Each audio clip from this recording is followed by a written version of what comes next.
Hello students, आज जो अपन topic कर रहे हैं this is issue of debenture. और अपन इश्यू ऑफ डिबेंचर की सबसे पहले स्टार्टिंग जो करेंगे वो बेसिक एंट्री से करेंगे। तो इसमें मैं आपको बता दूं, इश्यू ऑफ डिबेंचर में जो बेसिक एंट्री इश्यू की होती है वो सारी की सारी वही है जो कि आप इश्यू ऑफ शेयर में करके आए हैं। तो उसमें नया कुछ नहीं है, तो लेकिन मैं आपको उनकी एंट्री एक बार लिख के दिखा रहा हूं। ठीक है, तो देखिए चैप्टर है आपका इशू ऑफ डिवेंचर्स।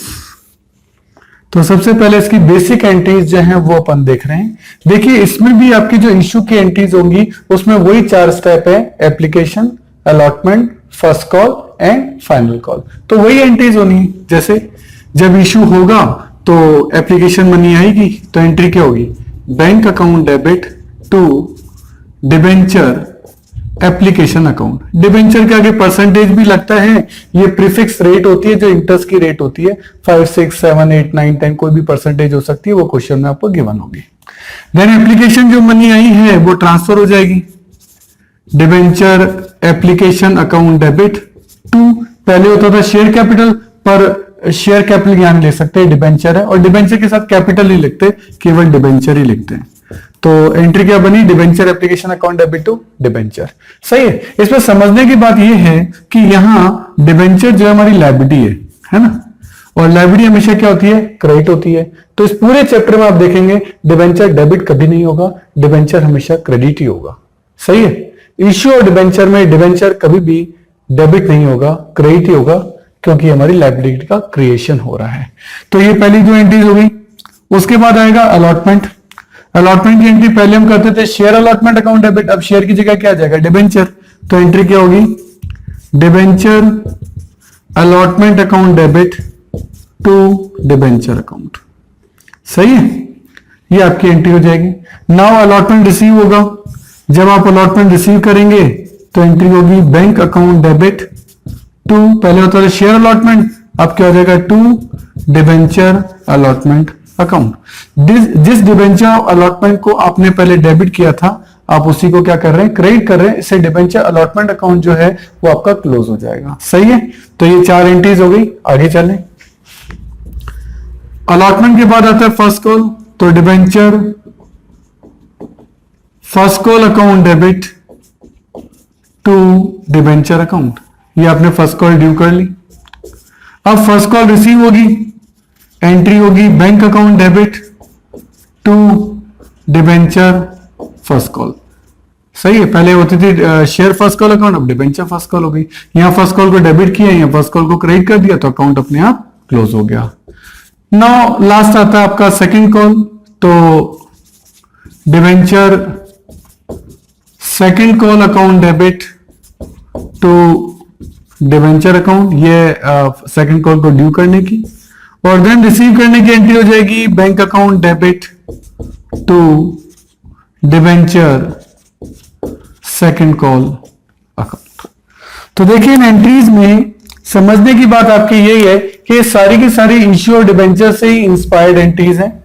ये पहली 2 एप्लीकेशन की एंट्री, फिर अलॉटमेंट, फिर फर्स्ट कॉल और फिर सेकंड कॉल। 4 स्टेप है, 2-2 के हिसाब से आपकी 8 एंट्रीज जो है वो इसकी आपकी हो गई। इससे मैं आपको बहुत स्पेशल बात बता दूं, इसमें फोरफीचर नहीं होता, फोरफीचर नहीं होता, क्योंकि कोई डिबेंचर होल्डर पैसा ना दे तो हम उसके शेयर फोरफीट नहीं कर सकते, सॉरी उसके डिबेंचर फोरफीट नहीं कर सकते। सही है। और जब फोरफीचर नहीं होगा तो फिर रीइश्यू भी नहीं होगा, और जब रीइश्यू नहीं होगा तो ट्रांसफर टू कैपिटल वाली एंट्री भी नहीं होगी। यानी आगे की कोई स्टेप की एंट्री नहीं होती, इसमें सिर्फ ये फर्स्ट 4 स्टेप्स की 8 एंट्रीज होती है। इसके अंदर जो वेरिएंट आता है वो अपन जरूर देख सकते हैं। क्या सर, इश्यू और डिबेंचर ये तो आपने बताया कि ये तो पार पर है, तो क्या डिबेंचर हमेशा पार पे इशू होते हैं? नहीं, ऐसा नहीं है। डिबेंचर प्रीमियम पे भी इशू हो सकते हैं जैसे शेयर होते थे, लेकिन डिबेंचर डिस्काउंट पे भी इशू हो सकते हैं। जबकि शेयर में मैंने आपको बताया था कि शेयर प्रीमियम पे इशू नहीं हो सकते, लेकिन डिबेंचर पार पे भी हो सकते हैं, प्रीमियम पे भी हो सकते हैं और एट डिस्काउंट भी हो सकते हैं। तो डिबेंचर में ही आपके पास ऑप्शन है कि आप उसको प्रीमियम पे भी इश्यू कर सकते हो और आप उसको डिस्काउंट पे भी इश्यू कर सकते हो। उसका एडजस्टमेंट कहां होगा तो वो मैं आपको बता दूं, वो होता है आपका थर्ड एंट्री में। पहले प्रीमियम की बात करते हैं। तो देखिए प्रीमियम कंपनी के लिए कैपिटल रिसिप्ट है, फायदा है और इसीलिए ये हमेशा क्या होगा, क्रेडिट होगा। कौन सी एंट्री में होगा, थर्ड में या फोर्थ में? तो ध्यान देना, पिछले चैप्टर में भी अपन ने पढ़ा था कि प्रीमियम का एडजस्टमेंट जब तक कुछ नहीं कर रखा हो वो हमेशा अलॉटमेंट के साथ होता है। तो यहां मैं अलॉटमेंट के साथ करूंगा। तो to security premium reserve account, तो सिक्योरिटी प्रीमियम रिजर्व अकाउंट ये आपका क्रेडिट हो जाएगा। सही है। तो ये एडजस्टमेंट कौन सी एंट्री में होगा, ये होगा थर्ड एंट्री में, ध्यान रखना।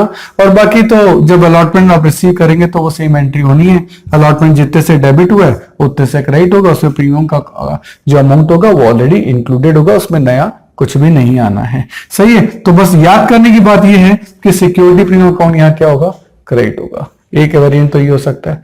सर क्या हमेशा प्रीमियम पे होंगे? नहीं, डिस्काउंट पे भी हो सकते हैं।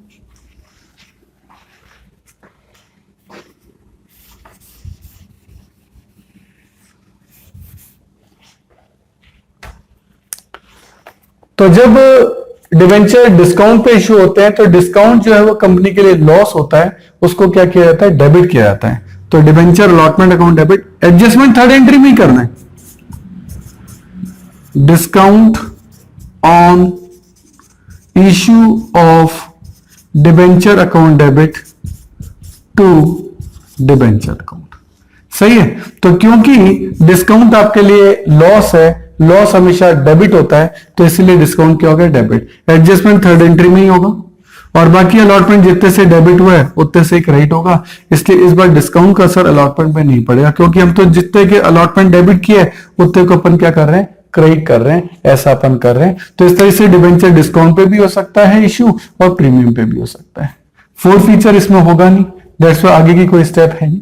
हाँ, कॉल्स इन एरियर और कॉल्स इन एडवांस आपका हो सकता है कि हो सकता है कोई सेकंड कॉल का पैसा अलॉटमेंट के साथ ही दे दे या फर्स्ट कॉल का पैसा अलॉटमेंट के साथ ही दे दे। ये सारे ट्रीटमेंट ये वही है जो कि आप इश्यू और शेयर में पढ़ते हुए हैं। बस सबसे बड़ी आपके लिए ये हो गया कि यहाँ फोर्थ फीचर और उसके बाद की स्टेप्स नहीं है। तो ये बेसिक जो आपकी 8 एंट्रीज हैं वो आपकी इश्यू और डिबेंचर के अंदर होती हैं। इसके जो शुरुआत की जो इलस्ट्रेशन है आपकी बुक के अंदर, इलस्ट्रेशन नंबर 1 से लेके और 1 से लेके 8 तक 1 to 8 एग्जाम्पल जो हैं वो इसी के बारे में। आप इन एग्जाम्पल्स को करेंगे तो आपको परफेक्शन अपने आप आएगा। Okay, thank you. इसमें एक बात आपकी और भी है कि हो सकता है कि ओवर सब्सक्रिप्शन की कंडीशन हो। तो ओवर सब्सक्रिप्शन में क्या होगा, एप्लीकेशन में ज्यादा मनी आ गई है तो जो भी एप्लीकेशन के एक्सेस मनी होगी वो कहां ट्रांसफर हो जाएगी, अलॉटमेंट के अंदर ट्रांसफर हो जाएगी। तो वो सेम जो प्रोराटा का कॉन्सेप्ट है वो यहां भी हो सकता है कि ओवर सब्सक्रिप्शन हो गया है, एप्लीकेशन मनी ज्यादा आ गई है तो वो पैसा कहां ट्रांसफर हो जाएगा, अलॉटमेंट में। उसकी भी एंट्री जो है वो मैं आपको बता देता हूं। तो उस कंडीशन में एंट्री हो जाएगी। पहली एंट्री तो यही है, bank account debit to debenture application. दूसरी एंट्री है debenture application account debit to debenture, और एक्सेस मनी है वो कहां चल जाएगी, टू डिबेंचर अलॉटमेंट अकाउंट। ये लो जी, जो प्रोराटा वाला पैसा है वो सारा का सारा कहां चल जाएगा, अलॉटमेंट में चल जाएगा। और एक्सेस मनी हो तो टू बैंक करके रिजेक्ट भी आपकी हो सकती है। सही है। एक्सेस मनी जो है वो आपकी टू बैंक करके रिजेक्ट वाली जो मनी है वो आपकी यहां आ सकती है। तो एक्सेस जो ओवर सब्सक्रिप्शन है वो केस भी यहां हो सकता है, अंडर सब्सक्रिप्शन भी यहां हो सकता है। हो सकता है कि एप्लीकेशन कम आई हो तो वो ट्रीटमेंट भी आपका यहां किया जा सकता है। सही है। तो ओवरऑल सारी की सारी एंट्रीज वही इश्यू और शेयर की हैं। थोड़ी सी प्रैक्टिस जो है इसके लिए आपको करनी पड़ेगी। Okay, thank you.